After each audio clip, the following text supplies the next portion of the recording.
জয় হিন্দ। তো আজকে আমরা মুঘল এম্পায়ার মানে মুঘল যুগ সম্পর্কে আজকে পড়বো। ঠিক আছে, দেখো, মুঘল যুগ ভারতের মধ্যকালীন ইতিহাসের খুব ইম্পর্টেন্ট একটা চ্যাপ্টার। ঠিক আছে, যখনই ভারতের যদি মধ্যযুগ বা মেডিভাল ইন্ডিয়া সম্পর্কে পড়তে যাওয়া হয়, তাহলে বেসিক্যালি দুটো তোমার এম্পায়ার সম্পর্কে পড়া হয়। বেসিক্যালি তোমার মধ্যকালীন ভারত, সেটা হচ্ছে একটা হচ্ছে সুলতানি যুগ, আর দ্বিতীয় হচ্ছে তোমার মুঘল যুগ। তো প্রথমে সুলতানি যুগ আসে এবং তারপরে তোমার মুঘল যুগে শুরু হয়। তো আজকে আমরা যেটা নিয়ে ডিসকাস করবো সেটা হচ্ছে তোমার মুঘল এম্পায়ার মানে মুঘল যে সাম্রাজ্য সে সময় ছিল সেই সম্পর্কে আমরা আলোচনা করব। তো মুঘল যুগে বেসিক্যালি যদি আমরা শুরু দেখি, তো শুরু হয়েছিল বাবরের হাত ধরে। ঠিক আছে, তো বাবর, তারপর বাবরের ছেলে হচ্ছে তোমার হুমায়ুন, ঠিক আছে, আকবর, পরপর পরপর শাসকরা শাসন করতে শুরু করে। তো আমরা আজকে দেখবো যে মুঘল এম্পায়ারে যে সমস্ত তোমার শাসকরা ছিল সেই শাসকদের নাম সম্পর্কে আজকে আমরা জানবো, তারা কত বছর পর্যন্ত রাজত্ব করেছিল সে সম্পর্কে আমরা জানবো, এবং ডিটেলসে প্রত্যেকটা শাসকদের সম্পর্কে আমরা আজকে জানবো এবং তাদের কি অবদান রয়েছে আজকের ভারতবর্ষে সেগুলোও কিন্তু আমরা জানবো। ঠিক আছে, তো চলো দেরি না করে শুরু করা যাক চটপট।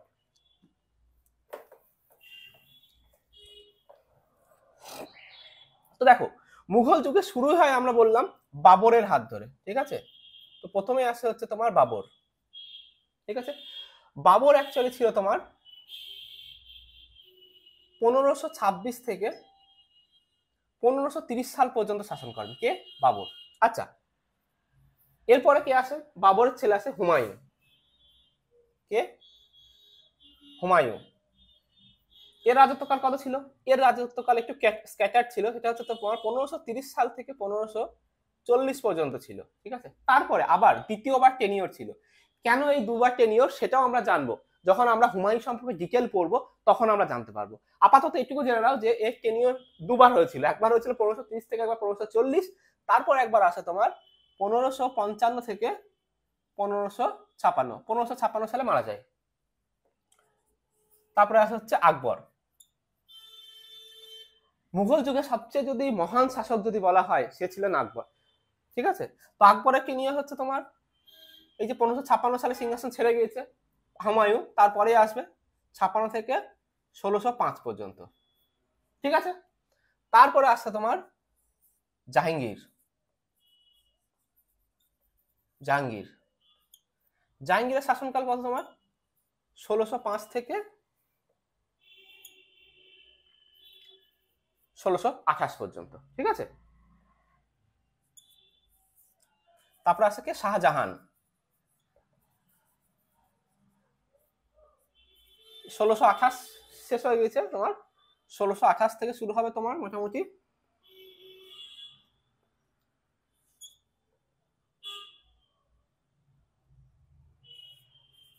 1668 পর্যন্ত। ঠিক আছে, এরপরে চলে আসছে তোমার ঔরঙ্গজেব। ঔরঙ্গজেব ঔরঙ্গজেব ছিল লাস্ট শাসক। ঠিক আছে, এর শাসনকাল কত ছিল? 1668 থেকে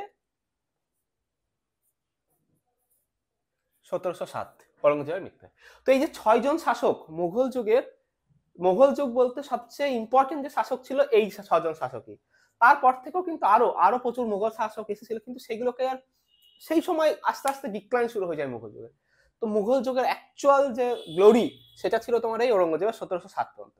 ঠিক আছে, তারপরে শাসকরা আস্তে আস্তে অরাজক সেরকম মানে অ্যাকচুয়াল তোমার কি বলবো ঠিকঠাক ভাবে রুল করতে পারেনি।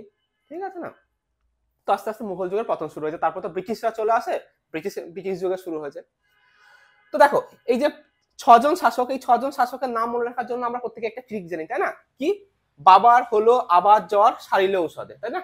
তো বাবার হলো বাবর, হলো হুমায়ুন, আকবর, আবার জ্বর জাহাঙ্গীর, সারিল শাহজাহান, ঔরঙ্গজেব ঔষধে।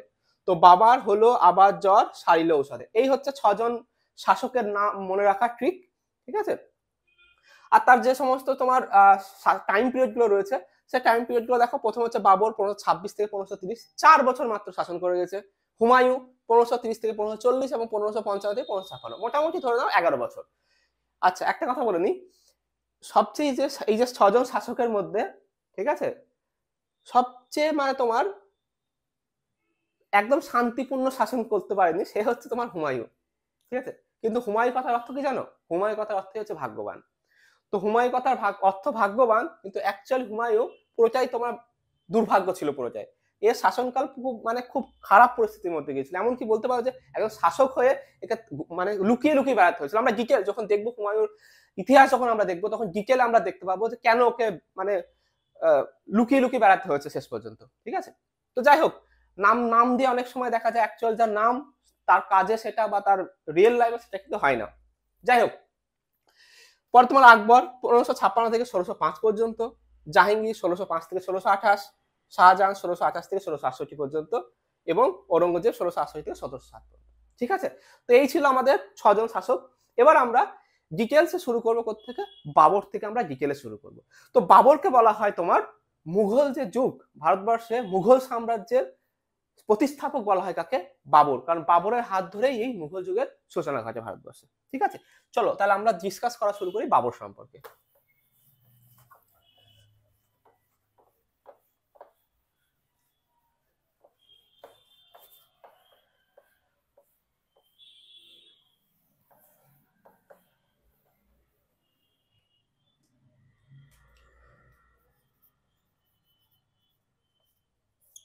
এর পুরো নাম ছিল হচ্ছে জহিরুদ্দিন মোহাম্মদ বাবর, শর্টকাটে কি? বাবর।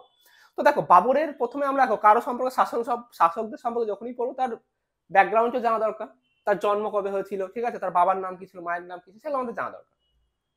তো দেখো, বাবরের বেসিক্যালি জন্ম হয়েছিল উজবেকিস্তানে। কোথায়? উজবেকিস্তান। উজবেকিস্তান, ঠিক আছে। বর্তমান যে নাম তোমার দেখা যায় উজবেকিস্তান, সেখানে অ্যাকচুয়ালি বাবরের জন্ম হয়েছে।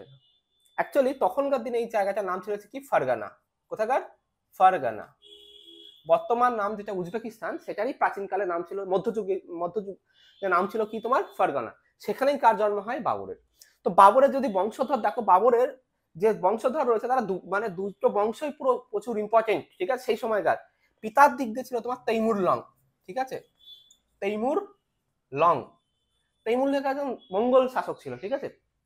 তো এর ইতিহাস আমরা যদি দেখতে পাবো প্রচুর মানে শক্তিশালী শাসক ছিল কে?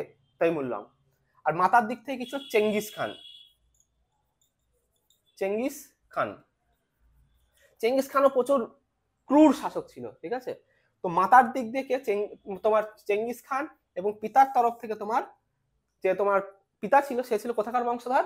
তৈমুর লং এর বংশধর ছিল। এবং এদের তোমার হয় কি, তোমার ছেলে ছিল হচ্ছে তোমার বাবর। ঠিক আছে। বাবরের জন্ম কবে? বাবরের জন্ম হয়েছিল তোমার 1483 সালে। 1483 সালে 14ই ফেব্রুয়ারি। হ্যাঁ, সেই 14 ফেব্রুয়ারি ভ্যালেন্টাইন্স ডে দিনকে জন্ম হয়েছিল কার? এই শাসক বাবরের। তো 1483 সালের 14 এপ্রিল কোথায় জন্ম হয়? ফারগানা জেলায় জন্ম হয়। কার? বাবর। বাবর পিতার সূত্রে কে ছিল? তোমার তৈমুর লং এর বংশধর। মাতার সূত্রে ছিল চেঙ্গিস খানের বংশধর। ঠিক আছে। আচ্ছা, মাত্র 11 বছর বয়সে, কত বছর বয়সে? মাত্র 11 বছর বয়সে বাবরের বাবার মৃত্যু হয়। এবং বাবরের বাবার যখন মৃত্যু হয় তখন ফারগানার যে তোমার সিংহাসন, সেই সিংহাসনে বসেন কে? শাসক রূপে বাবর। একটা জিনিস ভেবে দেখো, আজকালকার দিনের যদি 11 বছর বয়স বলা হয়, কোথায় ম্যাক্সিমাম হয়তো ক্লাস 1 বা 2 এ পড়ে। ঠিক সেই সময়তে বাবর সিংহাসন রয়েছে, মানে একটা পুরো দেশ চালাতো, তাই না?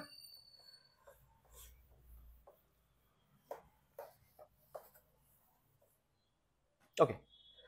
তো দেখো, বাবর যখন সিংহাসনে বসে, তো বাবরের প্রথম জীবনটা কিন্তু অতটা সহজ ছিল না, প্রচুর স্ট্রাগলের মধ্যে দিয়ে গেছে। কারণ ও যখন ফারগানার সিংহাসনে বসে, তখন ওকে কিছু ওর যে নিজের আত্মীয় স্বজন, ঠিক আছে, কনস্পিরেসি করে এবং ওকে কি করে সিংহাসন থেকে তাড়িয়ে দেয়। ওর জায়গা ফায়গা সমস্ত কিছু তারা কি করে? নিয়ে নেয়। ঠিক আছে। তো বাবর একটা সময় হয়ে গেছিল এমনই যে তার থাকার কোনো জায়গা ছিল না। ঠিক আছে। তো বাবরের যে সমস্ত ক্লোজ, যে সমস্ত মানে ও যখন সিংহাসনে ছিল তার তো একটা সৈন্য সামন্ত ছিল। তো ঠিক ওকে যখন সিংহাসন থেকে বিতাড়িত হয়ে যায়, তখন ও ওই সৈন্য সামন্ত নিয়ে কি করতে বেড়াতো? ওই ডাকাতি করে বেড়াতো, কাইন্ড অফ বলতে পারে। ঠিক আছে।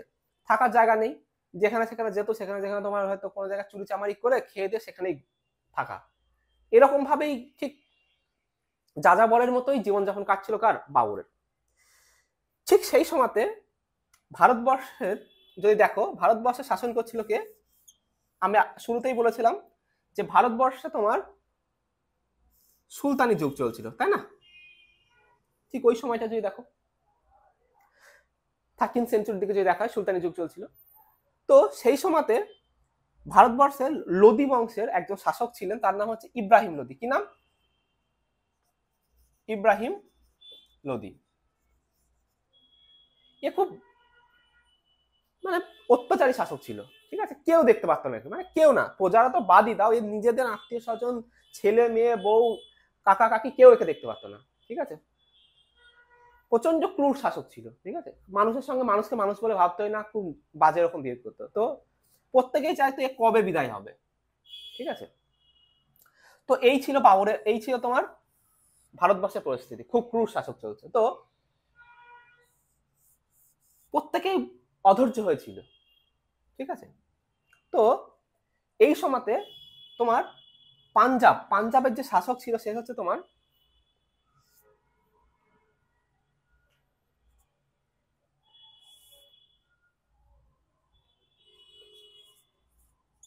দৌলত খান লোদি। কে? দৌলত খান লোদি, ঠিক আছে? তো এ দেখলো যে, আর বাবর কি করছে, বাবর তোমার এই জায়গাটাতে ঘুরে ঘুরে বেড়াচ্ছে, তাই তো? ওর কোনো জায়গা নেই। এই সময়তে বাবর না বেশ কিছুবার ভারত আক্রমণ করেছিল। প্রথম আক্রমণ করেছিল হচ্ছে তোমার 1519 সালে। কত সালে? 1519 সালে।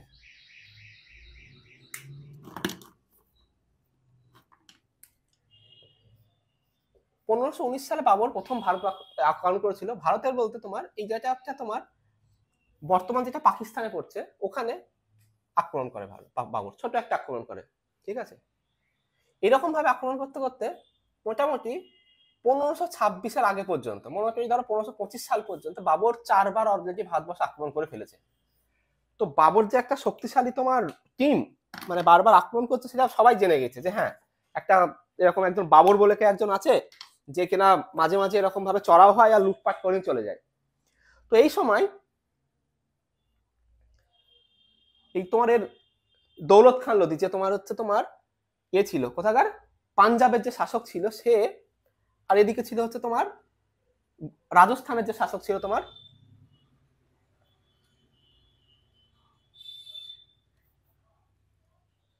তারা কি করলো, প্ল্যান করলো যে এরকম ব্যাপার, এই ইব্রাহিম লোদিকে যদি তাড়াতে হয়, আমরা তো একা যুদ্ধ করে পারবো না। শুনিস নাকি বাবর বলে একজন আছে, সে না বারবার ভারত আক্রমণ করছে, আমরা যদি এক কাজ করি, তাকে বলি যে আক্রমণ করে ইব্রাহিম লোদিকে যুদ্ধ করো, এবং তোমাকে তার পরিবর্তে কিছু ধন দৌলত দেবো, তুমি সেগুলো নিয়ে চলে যাওয়া, তাহলে কি হবে, দিল্লির সিংহাসন ফাঁকা হয়ে যাবে। মানে দিল্লির সিংহাসনে তখন কে ছিল? ইব্রাহিম লোদি। আর দিল্লির সিংহাসন যদি ফাঁকা হয়ে যায়, তখন আমরা শাসন করতে পারবো। এরকম একটা কনস্পিরেসি তৈরি করলো, দিয়ে বাবরকে খবর দিল, এরকম ব্যাপার, আসো তুমি আক্রমণ করো, দিল্লি আক্রমণ করো এবং লুটপাট চালাও, ঠিক আছে, তুমি চলে যাও। বাবর দেখছে ঠিক আছে, থাকার তো জায়গা নেই, দেখছি বলছি যখন যাই লুটপাট করে আসি। তো ঠিক সেরকমই ভাবে প্ল্যান মাফিক এবার যত দেখো, নিজের ঘরের শত্রু ছাড়া কখনো কেউ কিন্তু বাইরে থেকে অ্যাটাক করতে পারে, এটা কিন্তু সত্যি কথা। তুমি যখনই দেখো, আজকের দিনেও যদি দেখো, যখনই কোনো রকমের বাইরে থেকে কোনো আক্রমণ হয় না, তখন জানো যে ভিতরের কোনো ইনফর্মার রয়েছে, যেখানে ইনফরমেশন দিচ্ছে বলে কিন্তু অ্যাটাক করতে পেরেছে।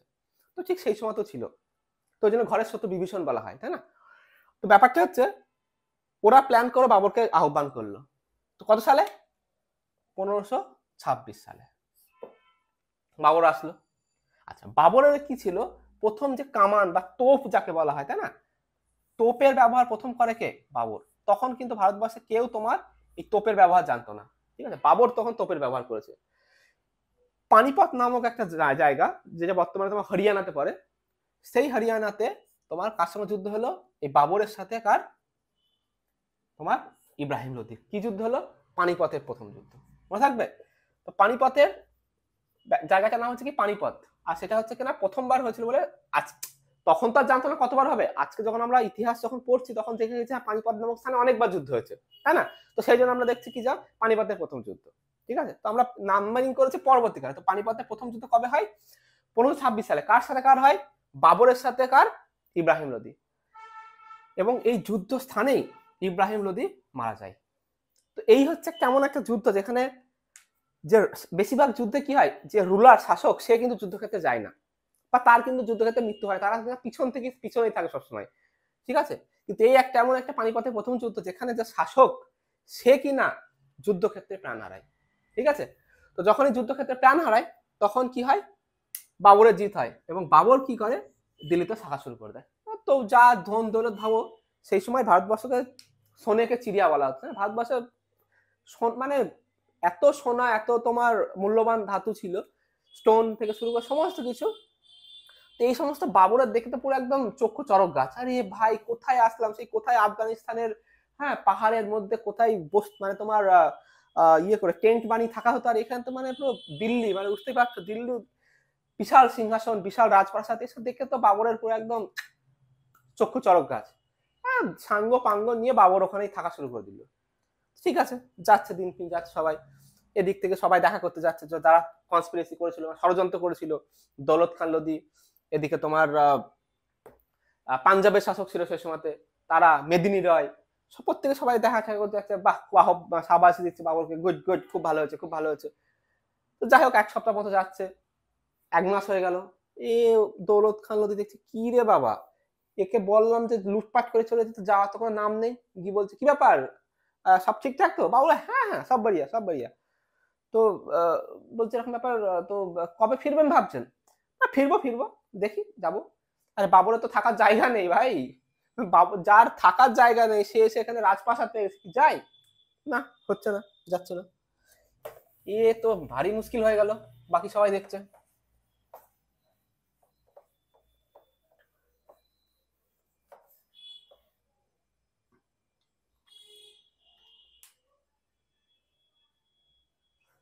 তো যখন এরকম হচ্ছে, তখন যখন যাচ্ছে না, তখন একদিনকে কি করলো তোমার, জোর গলায় বাবুকে বলে দিচ্ছে, তখন ব্যাপারে যদি না যাও তাহলে ঠিক আমরা কোনো অ্যাকশন নেবো, তুমি এখন যাচ্ছ না কেন, তুমি তোমাদের থাকার তো কথা ছিল না। বাবুর বলছে তাই না, ঠিক আছে চলো যুদ্ধ হোক, যুদ্ধতে যদি আমি জিতি তাহলে আমি থাকবো, আর না হেরে গেলে তো কোনো কথাই নেই, চলে যাব। তো সেই জন্য কি হলো তোমার, 1527 সাল, কি যুদ্ধ হলো, খানোয়ার যুদ্ধ। কোথাকার যুদ্ধ, খানোয়ার যুদ্ধ,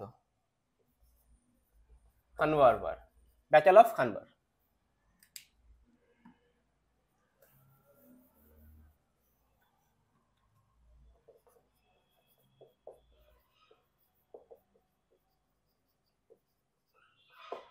ঠিক আছে, খুব ভালো কথা। তারপরেই আবার যুদ্ধ হয়েছিল কবে, 1528 সালে, ব্যাটেল অফ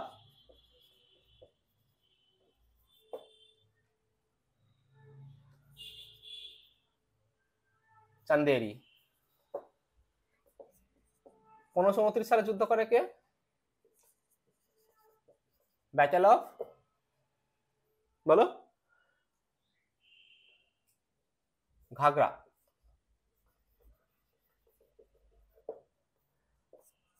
1530 সালে ডেথ। তো দেখো এই হচ্ছে বাবরের ইতিহাস। তো 1526 সালে আমরা প্রথম যুদ্ধ কি দেখলাম, ব্যাটেল অফ পানিপথ, ঠিক আছে। তো দেখো প্রত্যেকটা বছর এই বাবর কিন্তু স্ট্রাগল করে গেছে, মানে একজন শাসক হিসাবে তার জীবন কিন্তু মোটেই যে এরকম সুখ স্বাচ্ছন্দ্যে ছিল না। এমনি এমনি আমরা যখন মুঘল পড়ি, এই সমস্ত বাবরের, দেখো যতদিন পর্যন্ত ইতিহাস থাকে ততদিন পর্যন্ত কিন্তু বাবরের ইতিহাস পড়া হবে। তো এরা কিন্তু সত্যি মানে একদম শাসক হিসাবে না, মানে বীর শাসকই ছিল, তাই না? প্রত্যেক বছর কিছু না কিছু, ডেফিনেটলি ভারতের বাইরে থেকে এসে ভারতে আক্রমণ করে, ঠিক আছে, কিন্তু তুমি যদি বীরত্ব দেখো না, প্রত্যেক বছরেই কিন্তু এরা যুদ্ধ করে গেছে, এই নয় যে তারা বিশাল সম্পত্তি পেয়ে গেছে বলে কোনো যুদ্ধ করছে না, চুপচাপ আরামসে খেয়ে, না, প্রত্যেকটা এর জীবন পুরো স্ট্রাগেলে ছিল। কারণ কি, মুঘল একটা নতুন একটা রাজবংশের শাসন করেন, তাই না? তো এদের জীবনটা পুরোটা স্ট্রাগলের মধ্যে দিয়ে গিয়েছে, পরপর যুদ্ধ, 1526 সালে যুদ্ধ, 1527 সালে যুদ্ধ, 1528 সালে যুদ্ধ, 29 সাল এবং 30 সালে মারা যায়। এবং এর যখন মারা যান তখন বাবরের যে সমস্ত, বাবরের যে তোমার ছেলে ছিল তোমার হুমায়ুন, বাবরের আরো ছেলে ছিল, ঠিক আছে, তাদের মধ্যে হুমায়ুন বেসিক্যালি তোমার শাসক হিসাবে, ভারতবর্ষ শাসক হিসাবে এগিয়ে আসেন। তো আমরা নেক্সট দিন আমরা হুমায়ুন থেকে শুরু করব, আর বাবরের আরো কিছু তোমার ওর আত্মজীবনী বা তোমার বাবরের যে ছেলে মেয়েরা রয়েছে, কতগুলো ছেলে মেয়ে ছিল, সে সম্পর্কে আমরা নেক্সট ভিডিওতে ডিসকাস করবো। আজকে এই পর্যন্ত, জয় হিন্দ।